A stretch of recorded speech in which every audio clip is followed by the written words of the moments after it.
Good morning from beautiful Brisbane, Australia. How are you this morning? And I've totally forgotten to put my earpiece in. One sec. How's your day been if you're in the Northern Hemisphere? And if you're awake this morning, how are you? Oh, crikey, I'm so disorganised this morning, which, as we all know, I loved. I prefer to be organised, but we'll get there. It's overnight transformed from summer to overcast and autumn, but, short sleeves. We're still not doing it cold here. Okay, I want to talk to you this morning about how to listen to your emotions, how to examine, is this emotion happening for me, and look at particular emotions and what they can represent for us. And sometimes we can go, no, that's not me.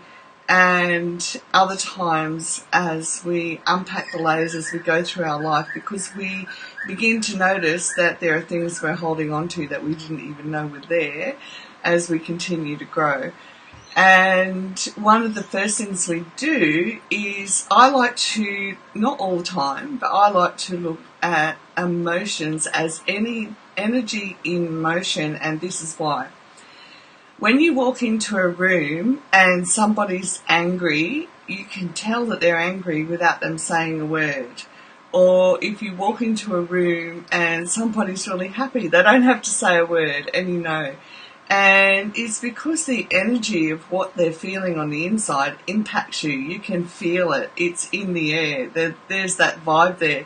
I just think about when you go to a massive concert and it's full of people that are just so excited to be there, and the whole vibe just lifts your entire being up, and we're all there super massive excited. And even sporting events, oh my goodness, if you've ever been to a live sporting event, it's the same thing. It's a whole, everyone's in this together, and it's the emotion lifts everybody, and it's exciting, vibrant, alive. And same thing happens when there's negative emotions happening. So if we are prepared to look at it as energy in motion, and we're prepared to go, well, what's happening for me internally? What emotion or what energy am I holding on to that's impacting my life? We've got to be prepared to ask these questions. If we don't ask questions, then we'll never find a different answer, and we'll never open a different door to walk through in our growth in recovery. Okay? So if you were to take bitterness, okay, so how would you feel that being expressed, or where could you see it being held onto inside somebody? If bitterness shows you where you need to heal, where you're still holding judgments on others and yourself, how would you see that being held tightly in somebody? I know that bitterness is can be very hard to spot, but oftentimes bitterness causes people to be very angry in a very subtle kind of way. So it took me ages to work out that a particular individual that I used to know was bitter, but I'm also aware that I didn't even know that my mum was holding on to it either. This is how subtle it is. And it wasn't until she was prepared to talk about what she was holding on to that I actually knew. So how would we identify bitterness in ourselves? Well, it'd be like every time somebody had something good happen to them, we wouldn't know how to be happy. We couldn't be genuinely, heart and soul felt happy for them. You can turn it around by teaching yourself that if someone's got something good happening for them, be happy, genuinely happy for them, even if it's not happening in your life. You can do it. I've done it. It takes practice, but I do it. I consciously choose to be happy at a heart level, not just, oh, fake it till you make it, or you fake it till you make it, yeah, but choose to definitely feel that deep, heartfelt happiness for somebody else. So you don't have to go and dig the bitterness out, you change it, you flip it around. Okay, resentment. If resentment shows you where you're living in the past and not allowing yourself to be in the present, how would you recognize that in your life or somebody else's?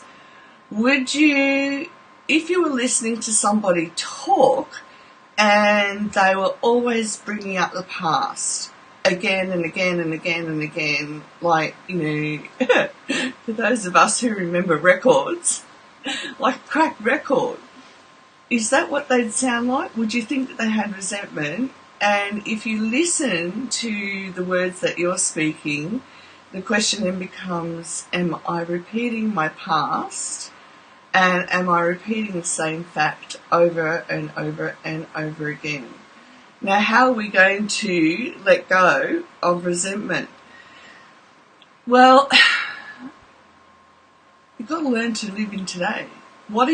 Ask the question, what am I looking forward to in my day today? So don't worry about the future, just today. What have I got to look forward to today? And if your first answer is, oh, I've got nothing to look forward to, then we need to, and I had to do the same thing as well. I had to go, right, got to drop the narrative about the past, and I need to find things that I'm looking forward to today. And so, yes, now I do wake up and go, wow, I'm excited about what I'm doing today. Yeah, I do that, I think, except if it's about the accountant. Me and numbers. Okay, discomfort. If discomfort shows you that you need to pay attention right now to what is happening because you're being given the opportunity to change, do you do something different than you typically do it, or do you feel uncomfortable and continually do the same thing? I always think of this from the perspective that discomfort, if I'm not aware of it, I'll keep doing the same thing, the same way, the same time, over and over again, and wonder why I get the same result. You know the definition of stupidity, doing the same thing and expecting a different result? I try to avoid that these days. I really do try to avoid that. But if we're not aware of what's happening for us internally, the past will drive us if we don't become conscious of it. So in recovery, prepared to be uncomfortable is the best place to be, because then we're always pushing through to growth. Think of a plant. When it pushes through the dirt, it has to experience discomfort to get up through there. And it's the same with us. A little bit of discomfort helps us go a long way too. If anger shows you what you're passionate about and where your boundaries are and what you believe needs to change about the world, how are you going to transform your anger and turn it into a positive? Well, instead of walking around angry all the time, you're going to go, right, how can I use this to transform what I'm passionate about? If disappointment shows you that you tried for something that you did not give into apathy and that you still care, how are you going to transform your disappointment? If guilt shows you that you're still living life in other people's expectations of what you should do, how do you want to transform your guilt? How do we want to turn this around? And I'm still working on the guilt one at times. I was really shocked that there were things that I felt guilty about. And I don't mean shocked as in shocked like, oh wow, I feel guilty about that and I've done something wrong. Sorry, I just saw a message come up. I mean shocked as in we can feel guilt and we're not even guilty. Okay? So that's the I don't even know I have a word for it actually. that's what can happen when we come out of adverse childhood experiences, is that we can feel emotions that we don't even really need to carry around or feel. We simply need to turn them around and go, yeah, that's not mine to carry. Okay, shame shows you that you're internalizing other people's beliefs about who you should be or who you are, and that you need to reconnect with yourself. Where do I need to reconnect with myself? And you know, it's like taking off a layer of clothes and going, yeah, that's not mine. It's not mine to carry. The truth is I do belong, and I am able to connect. Because remember, one of the lies that we carry forward from adverse childhood experiences is that we're in this alone and that I have to do it on my own. You don't have to do it on your own. We do have to take responsibility, but we don't have to do the whole recovery process on our own. Not at all. The more that you're willing to connect in and in an emotionally safe environment, the easier it becomes to go, yeah, life is good. Other people will be here for me. And we connect in with the healthier type of person. A person who's also doing their recovery work and knows that we don't have to get it right. We just have to keep building a deeper awareness and understanding of our path, of where we're called to, you know, exhibit our difference and make a difference in the world. We're called to make a difference in the world.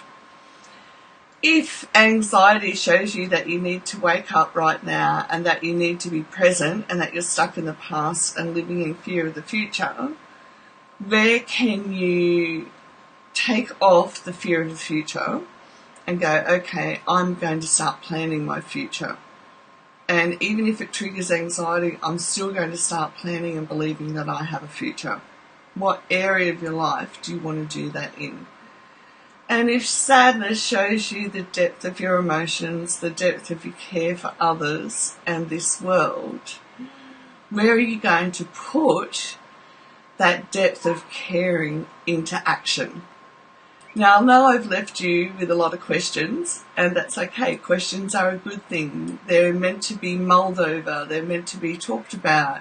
They're meant to be, you sit down and do some journaling around it and turn the emotion around by putting it into a positive action and choosing the positive emotions and taking action.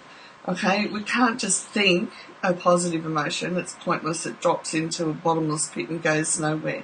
It's when we take action and change our behaviours, change how we look at the world around us, not the big world, our world around us here and now, that we begin to transform our lives and create where we want to go today, even just today, and then where we're headed tomorrow.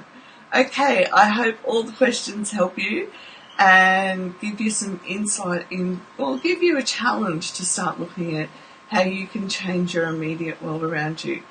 That's all for today. Have a gorgeous day and a lovely evening wherever you are in this world, and I will see you again tomorrow. Bye for now.